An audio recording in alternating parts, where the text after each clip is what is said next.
10 күндө бир китепти кантип бүтүрөбүз? Мисалга бул менин китебим 250 беттик китеп. Эң алгач китебиңиздердин барагын карайсыздар. Сиз канча күндө бул китепти окуп бүтүргүңүз келип атат? Мисалы мен 10 күндө бүтүргүм келди, анткени ар бир айда минимум бирден китеп окуйм дегем. Карасам мындай майда чүйдөлөрүнүн сырткары 256 бет экен да, мындай темасы болуп калат. Бул деле бир бет болуп эсептелинген. Мына жерден баштадым.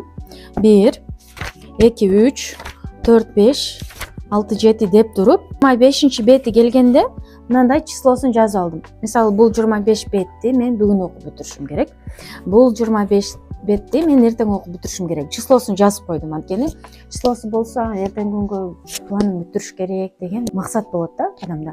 И плюс алдырынан көрүүгө бир кадам деп өзүмө мотивация берүүчү бир сөздү жазып койдум. Бул менин албетте идеям. 250 бетти 10 күнгө бөлүп койдум. Караңыздар, эгер сиз эне болуп, келин болуп, кызматта болгон болсоңуз, мындай методиканы мен эже катары, сиңди катары сиздерге сунуштабайм. Анткени так үйдүн тиричилиги бар. Мен сиздерге кандай сунуштайм?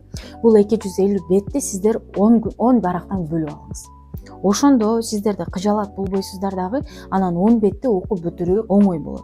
Эгер ошондой эле китеп окуганды каалап атасыз, бирок анчалык бет окуй албайм десеңиз, 5 беттен кылыңыз. Алыңыз жетишинче окуй алышыңызча мындай ушундай кылып алсаңыздар болот.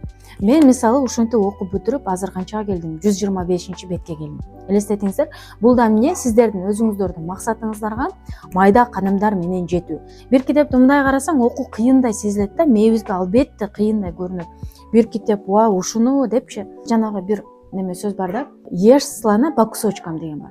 Пилди кусоктоп, бөлүктөп же деген. Мына ошол методика да, мисалы. Бир пил болсо, бул чоң пил көрүнөт азыр биздин бетибизге. Мына ошону бөлүк менен биз күндө 20 беттен, 25 беттен жеп атабыз.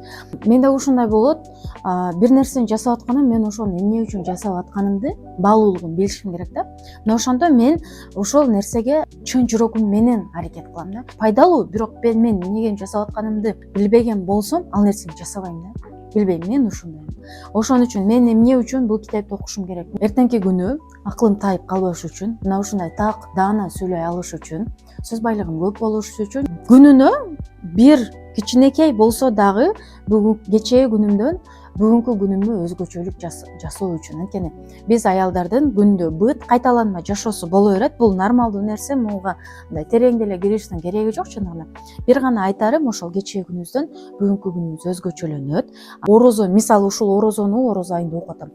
Орозонун баалуулугун өзүмө сиңиргим келип жаткан үчүн бул китепти окуп атам.